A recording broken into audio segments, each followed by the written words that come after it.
उसके ऑर्गेनेलिज और उनके फंक्शन। तो ये सेकंड यूनिट है, आज हम सेकंड यूनिट पे बात करने वाले हैं। सेल, सेल को बोलते हैं साइटो, और लॉजी का मतलब होता है स्टडी करना। साइटो मतलब सेल, लॉजी मतलब स्टडी, तो study of cell is called cytology, important है। नेक्स्ट डिस्कवरी, जो सेल की डिस्कवरी की है वो किसने की है, रॉबर्ट हुक ने। स्मॉलेस्ट यूनिट ऑफ बॉडी, कुछ इंपॉर्टेंट टर्म्स हैं, सेल को जानने से पहले इनको हम डिस्कस कर लेते हैं। स्मॉलेस्ट यूनिट ऑफ बॉडी जब अगर कहा जाएगा, not smallest organ, smallest organ नहीं है सेल, स्मॉलेस्ट यूनिट है, मतलब छोटी छोटी इकाइयों को जोड़ करके कोई चीज़ बनी होती है। जैसे कमरा है, एक पूरा का पूरा बिल्डिंग है, तो उसमें जो है ईंट क्या है, वो छोटी से छोटी यूनिट है उस कमरे की। तो उसी तरह से हमारे जो ह्यूमन बॉडी होता है उसके अंदर भी स्मॉलेस्ट यूनिट है। तो बहुत सारे असंख्य सेल्स जो है मिल करके हमारी बॉडी तैयार हुई है। ह्यूमन के अंदर जो है स्मॉलेस्ट सेल जो होता है वो होता है sperm. Sperm cell is smallest, सबसे छोटा। Largest cell in human body मतलब सबसे बड़ा, लार्जेस्ट हो गया आपका दिस वन, मतलब साइज में लंबा। लॉन्गेस्ट हो गया आपका हाइट में, ठीक है। तो आपका जो लार्ज मतलब फैलावट, ये है लंबा, ठीक है। जैसे यहाँ पर बोला है आपके लिए लार्जेस्ट सेल मतलब बहुत ज़्यादा बड़ा, तो यहाँ पर है ओवम। नेक्स्ट है longest cell in human, longest मतलब कि लॉन्गेस्ट सेल जो है वो न्यूरॉन है, ठीक है। लॉन्गेस्ट सेल क्या है ह्यूमन के अंदर, न्यूरॉन।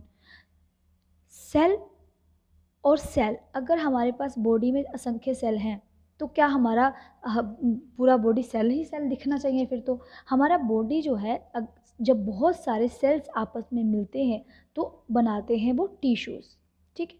टिश्यू, वो टिश्यू जब आपस में मिलते हैं, बाइंड करते हैं, टिश्यू जब आपस में मिलते हैं तो वो बनाते हैं एक आपका ऑर्गन, ठीक है, एक ऑर्गन। जैसे बहुत सारे सेल ने मिलकर के टिश्यू तैयार किया, इस तरह का टिश्यू तैयार किया। अब ये टिश्यू जब आपस में कंबाइन करेंगे तो हमारा जैसे लीवर हो गया, हमारी किडनी हो गई, और हमारा लंग्स हो गए, ठीक है, हमारा हार्ट हो गया, वो सब जो है वो तैयार करता है। तो बहुत सारे सेल ने मिलकर टिश्यू बनाया, टिश्यू ने मिलकर के क्या बनाया, ऑर्गन तैयार कर दिया, और सारे ऑर्गन को जब आपस में ज्वाइंट किया तो क्या बन गया, हमारी ह्यूमन बॉडी जो है वो तैयार हो गई बन के। तो ये हमारे पास छोटा सा इंट्रोडक्शन था कि सेल होता क्या है। तो ये कुछ छोटा सा इंट्रोडक्शन जो है सेल के बारे में कि सेल होता क्या है। चलिए आगे चलते हैं, देखते हैं सेल का स्ट्रक्चर। सेल का स्ट्रक्चर कुछ इस तरीके से रहता है जब हम इसको माइक्रोस्कोपिकली देखते हैं। माइक्रोस्कोपिक स्कोप से देखने पर सेल का स्ट्रक्चर कुछ इस तरह से दिखाई देता है। यहाँ पर मैंने इनको नंबरिंग की हुई है, देखिए। This one is plasma membrane, plasma membrane मतलब मेम्ब्रेन है, इसी के अंदर कोई चीज़ होगी। ये यहाँ पर आपके पास है nucleus, this one is nucleus, ठीक है। न्यूक्लियस क्या है, थोड़ा सा हम इसका स्टार्टिंग से देख लेते हैं, थोड़ा इंट्रोडक्शन करते हैं। प्लाज्मा मेम्ब्रेन एक ऐसी मेम्ब्रेन, ये फोस्फोलिपिड की बनी होती है मेम्ब्रेन, जो कि आपको सुरक्षा प्रदान करती है। मतलब हमारे सेल के बाहर भी एक मेम्ब्रेन है जो कि हमारे सेल को किसी भी एक्सटर्नल कोई भी आपका अटैक हो, डिस्टर्बेंस हो, उससे जो है वो प्रोटेक्ट करके रखती है। मतलब सिंपल सी बात हो गई, प्लाज्मा मेम्ब्रेन क्या काम करेगी, एज अ प्रोटेक्शन। पी से प्लाज्मा मेम्ब्रेन, और पी से ही आपको याद रखना है कि ये क्या काम करती है, प्रोटेक्शन का काम करती है। नेक्स्ट हमारे पास है न्यूक्लियस। न्यूक्लियस जो आपके बिल्कुल सेंटर में है, जहाँ पर ये दिखाई दे रहा है, this one is nucleus. Nucleus जो है वो एक तरह से ये ध्यान कर लीजिए आप कि न्यूक्लियस जो है वो सेल का हमारा दिमाग होता है, ब्रेन होता है। मतलब जितने भी कंट्रोलिंग के काम हैं, जितना भी काम को देखना, इनकी फंक्शनिंग को देखना, कि आपका जो ये एंडोप्लाज्मिक रेटिकुलम है, ये गोल्जी बॉडी है, ये माइटोकॉन्ड्रिया है, लाइसोसोम्स हैं, क्या प्रॉपर काम कर रहे हैं, सबकी फंक्शनिंग ओके है, कहीं सेल में कोई दिक्कत तो नहीं है, सब अपना काम अच्छे से कर रहे हैं, प्रोटीन के सिंथेसिस कर रहे हैं, सब कुछ अच्छे से कर रहे हैं कि नहीं, ये आपके न्यूक्लियस का काम होता है। Because nucleus is the brain of the cell. So ये थोड़ा सा इसका इंट्रोडक्शन हम देख चुके हैं कि न्यूक्लियस ये काम करता है। दूसरा आता है हमारे पास endoplasmic reticulum. Endoplasmic reticulum this one. Endoplasmic reticulum भी दो टाइप के होते हैं, एक होता है smooth endoplasmic reticulum this one, और एक होता है रफ एंडोप्लाज्मिक रेटिकुलम। सो यहाँ पर स्मूथ एंडोप्लाज्मिक रेटिकुलम और रफ एंडोप्लाज्मिक रेटिकुलम जो है दो टाइप के है हमारे पास, ठीक है। एक है स्मूथ है जिसके ऊपर की राइबोसोम्स नहीं अटैच होते हैं, उसको स्मूथ एंडोप्लाज्मिक रेटिकुलम बोलते हैं। रफ एंडोप्लाज्मिक रेटिकुलम जिसके ऊपर राइबोसोम्स प्रेजेंट होते हैं। राइबोसोम्स इस तरह से डॉट डॉट जो जो आपको दिखाई दे रहे हैं रेटिकुलम, एंडोप्लाज्मिक रेटिकुलम के ऊपर, वो राइबोसोम्स है। स्मूथ एंडोप्लाज्मिक रेटिकुलम स्मूथ है, ये जो है चिपचिपे पदार्थ का डाइजेशन करता है, सिंथेसिस करता है, जैसे कि आपके लिपिड्स हो गए, फैट्स हो गए, उसको उसके सिंथेसिस में हेल्प कौन करेगा? Smooth endoplasmic reticulum. Rough endoplasmic reticulum की बात करते हैं जिसके ऊपर राइबोसोम्स प्रेजेंट होते हैं। राइबोसोम जो है वो प्रोटीन्स को कैरी करते हैं, प्रोटीन की सिंथेसिस करेगा यहाँ पर रफ एंडोप्लाज्मिक रेटिकुलम। रफ इसलिए क्योंकि इसके ऊपर राइबोसोम अटैच है। ये राइबोसोम जो है इसमें जो है प्रोटीन जो है रहता है, प्रोटीन की सिंथेसिस की जाती है रफ एंडोप्लाज्मिक रेटिकुलम के अंदर।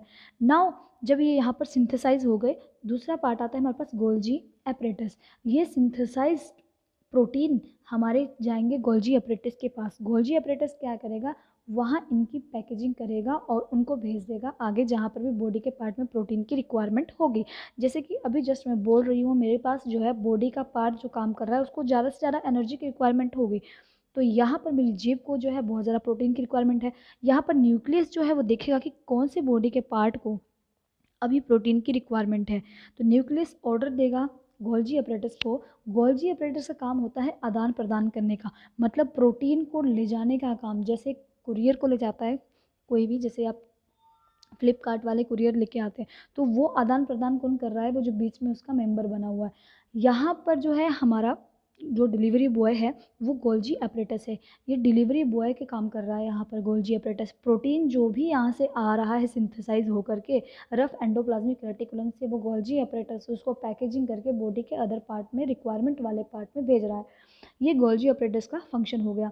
नेक्स्ट आता है हमारे पास गोल्जी अपरेटस एक और चीज़ काम करता है, वो है लाइजोसोम्स। यहाँ से जो है वो लाइजोसोम्स की फॉर्मेशन करता है इस पार्ट से। लाइजोसोम्स क्या होते हैं? जब हमारी बॉडी पे कोई अटैक होता है, हमारा सेल जो है जब डैमेज होने के कगार पे होता है, सिचुएशन पे होता है, तो जो हमारा न्यूक्लियस है वो ऑर्डर करता है लाइजोसोम्स को, बट देख रेख कर रहा होता है न्यूक्लियस, देखता है लाइजोसोम्स को ऑर्डर देता है कि अब जो है सेल को ख़त्म कर दो।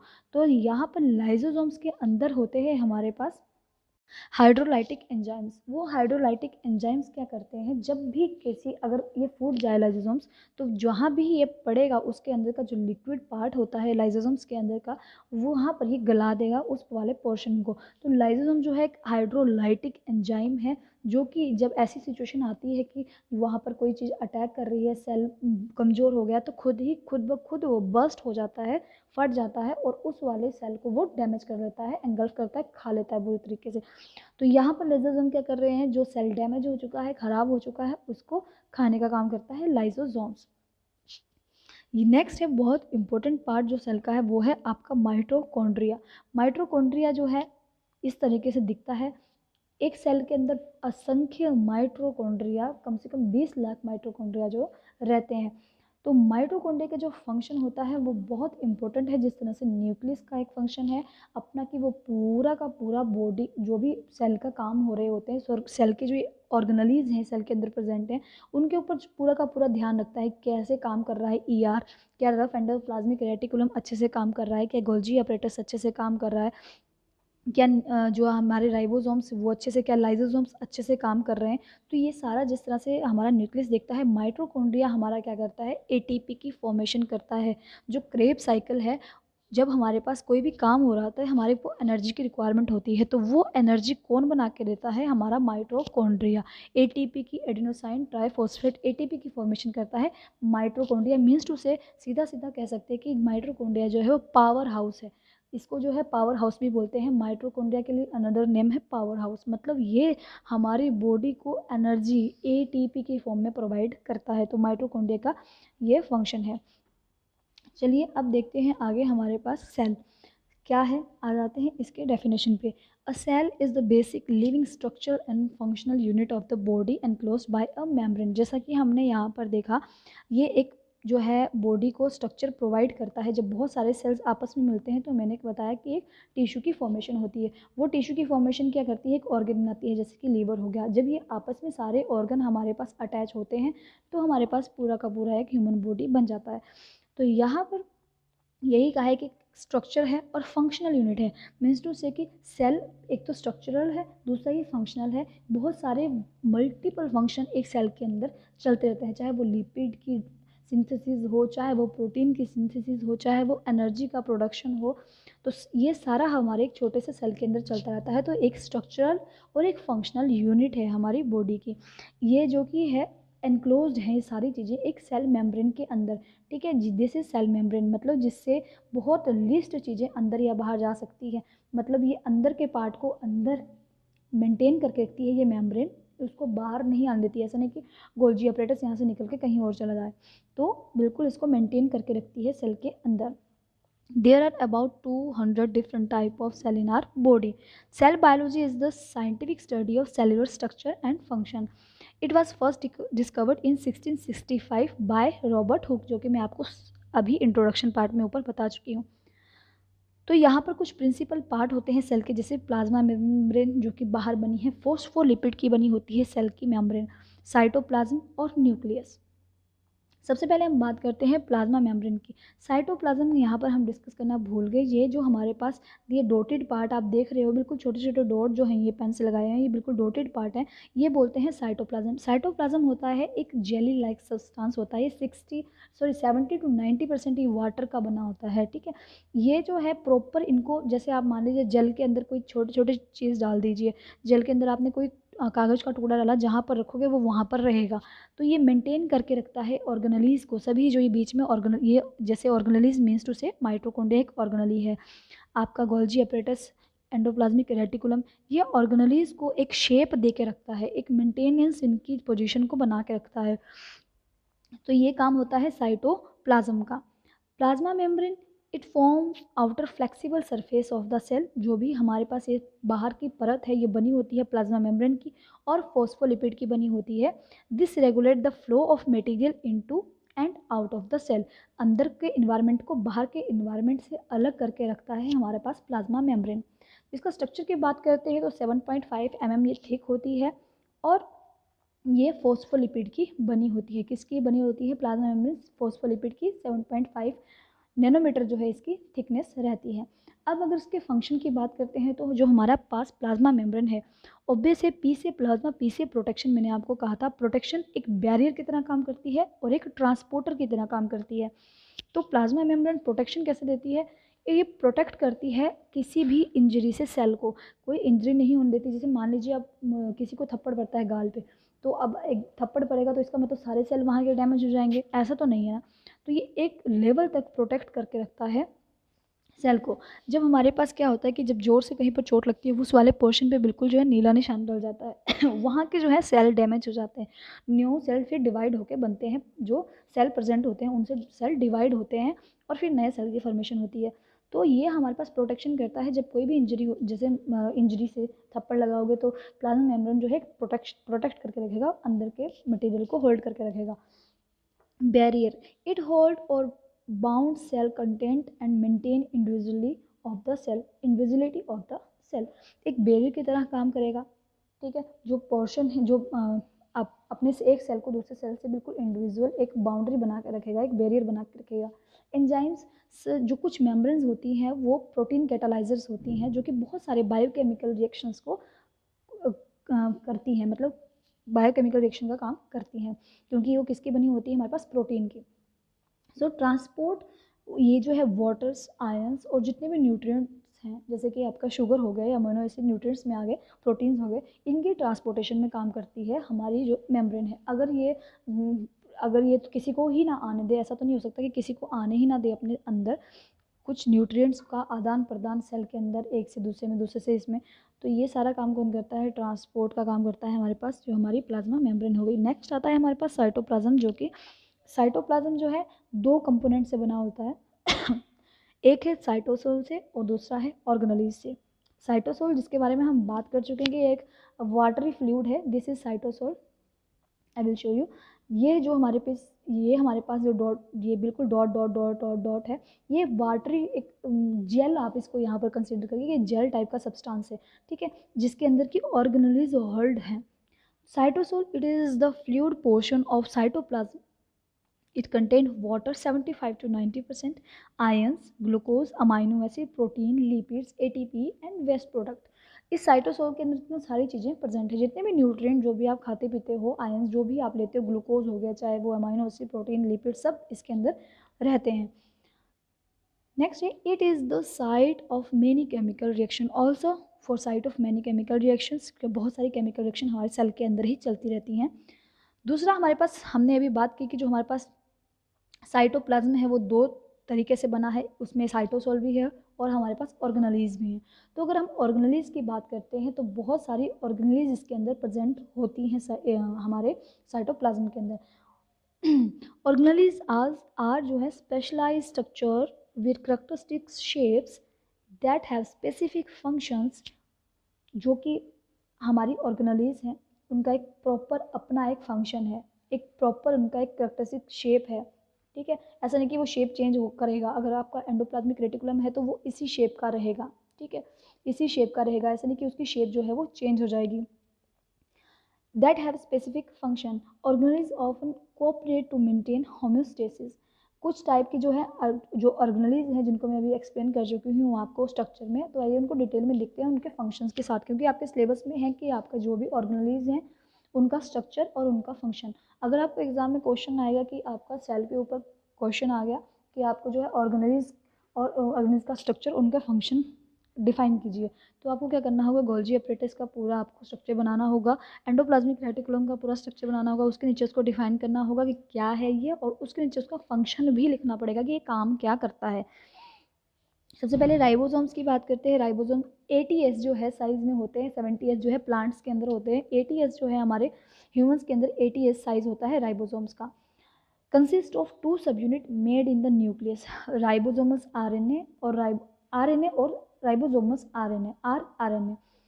तो यहाँ पर जो है कुछ फंक्शंस हैं राइबोसोम्स के. राइबोसोम्स जो है वो आपको पता है कि अभी मैंने बात की रफ एंडोप्लाज्मिक रेटिकुलम के ऊपर जो है राइबोसोम्स अटैच होते हैं. तो राइबोसोम्स किसके साथ एसोसिएट करते हैं, एंडोप्लाज्मिक रेटिकुलम के साथ, जो कि प्रोटीन की सिंथेसिस में हेल्प करते हैं. तो एक इसका सिंपल सा एक छोटा सा फंक्शन है. अब बात करते हैं एंडोप्लाज्मिक रेटिकुलम, क्योंकि राइबोसोम्स अटैच ही उसके साथ रहते हैं. एंडोप्लाज्मिक रेटिकुलम जो है एक लार्ज नेटवर्क है मेम्ब्रेन बाउंड ट्यूब्स के साथ और शीट्स के साथ. ये किस तरह से दिखाई देता है, लॉन्ग ट्यूब्स और बैग्स इसके अंदर होते हैं, जो कि आपका बिल्कुल प्लाज्मा मेम्ब्रेन की तरह दिखाई देता है जब उसको हम माइक्रोस्कोपिकली देखते हैं. तो यहाँ पर जो एंडोप्लाज्मिक रेटिकुलम है वो दो टाइप के होते हैं, स्मूथ और रफ. दो टाइप के हैं, स्मूथ और रफ.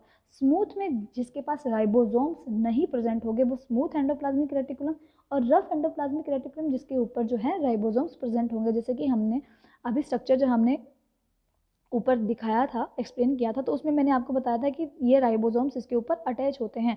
ये राइबोसोम्स अगर अटैच होते हैं तो इसको रफ बोल देंगे, और अगर राइबोसोम्स अटैच नहीं होंगे तो उसको हम स्मूथ एंडोप्लाज्मिक रेटिकुलम बोल देंगे. सो अगर हम स्मूथ एंडोप्लाज्मिक रेटिकुलम की बात करते हैं तो इसमें राइबोसोम्स एब्सेंट होते हैं. ये आपको लिपिड, स्टेरॉयड, हार्मोन की सिंथेसिस के लिए एक जगह प्रदान करता है.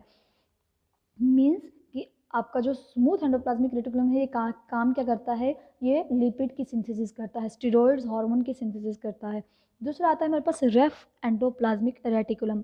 रफ एंडोप्लाज्मिक रेटिकुलम के ऊपर राइबोसोम्स प्रेजेंट होते हैं. ये हमारे पास प्रोटीन की सिंथेसिस के लिए, प्रोटीन की प्रोसेसिंग और पैकेजिंग के लिए काम करता है आपका रफ एंडोप्लाज्मिक रेटिकुलम. इसका फंक्शन अगर सिंपल सी बात करते हैं तो प्रोटीन की सिंथेसिस सिंपल यहाँ पर दिखाई दे रहा है, प्रोटीन की सेग्रेशन और अनसेचुरेशन करता है फैटी एसिड्स की.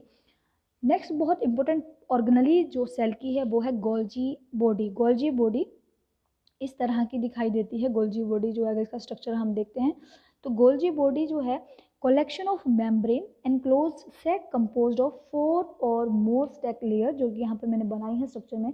आपको स्ट्रक्चर भी बनाना होगा एक प्रॉपर, फिर उसके बाद उसको एक्सप्लेन करना होगा कि ये देखिए यहाँ पर ये मेम्ब्रेन एनक्लोज है, ये सेक जो आपका ये मतलब 4 लेयर्स में है, ये स्टैक्स 4 स्टैक लेयर में है, जो कि बहुत ज़्यादा थिन है.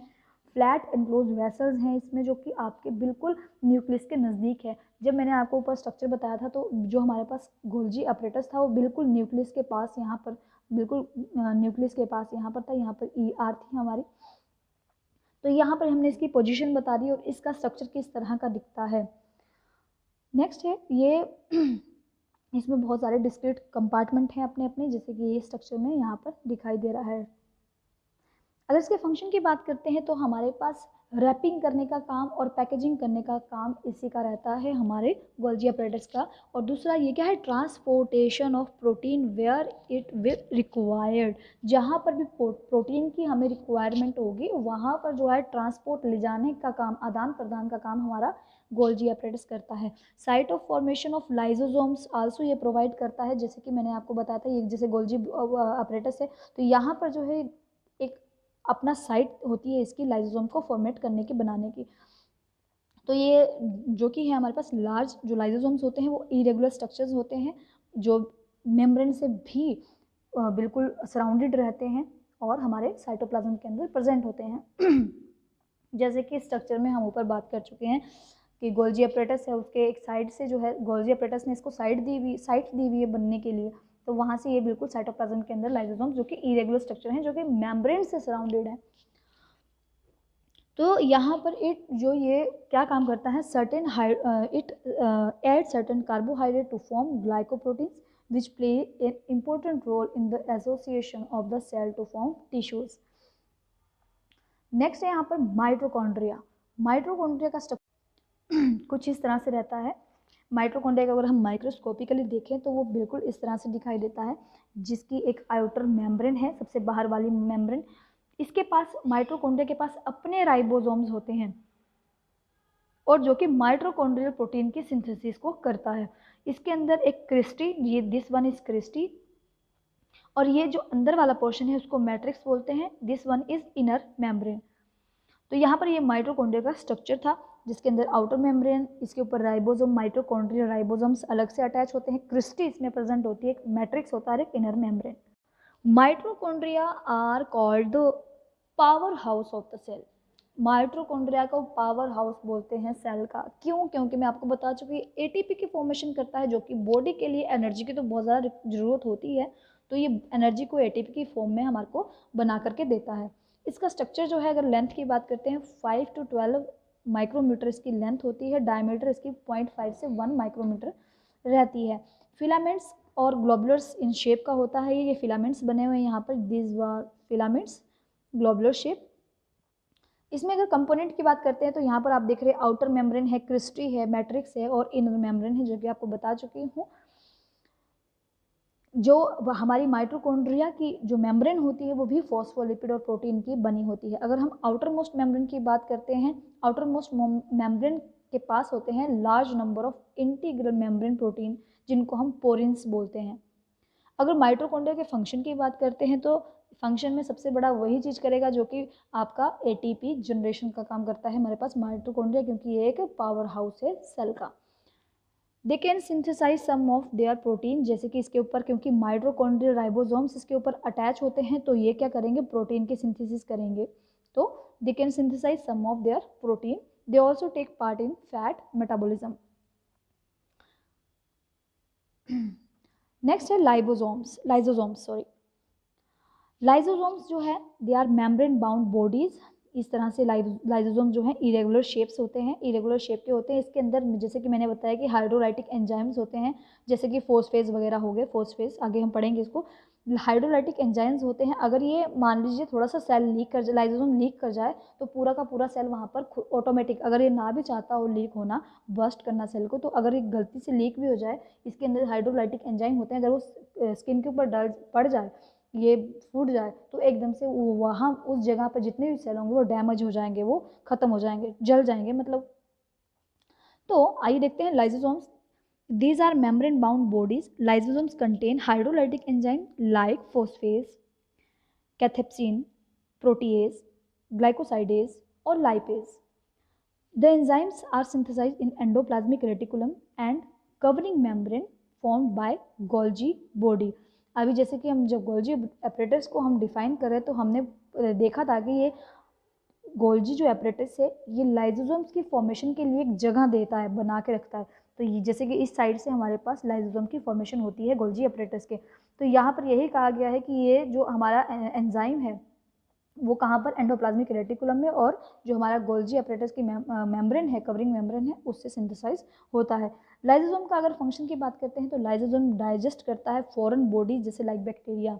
अनदर फंक्शन क्या है, जब हम कुछ भी बैक्टीरियल, जिसमें बैक्टीरिया प्रेजेंट होते हैं, हम गंदे हाथों से कुछ भी खा लेते हैं तो हमारी बॉडी उसको थोड़े मतलब माड़ी मोटी चीज़ को वो डाइजेस्ट कर लेती है। वो इसीलिए क्योंकि हमारी बॉडी के अंदर हमारे सेल के अंदर लाइसोसोम्स प्रेजेंट होते हैं कि जो छोटे मोटे बैक्टीरिया को तो ऐसे ही वो खा लेते हैं, क्योंकि बहुत ज़्यादा आपका जो शक्तिशाली रहता है लाइसोसोम सेल के अंदर। कोई भी फॉरेन पार्टिकल हो तो वो झट से जा करके उसको खा लेगा।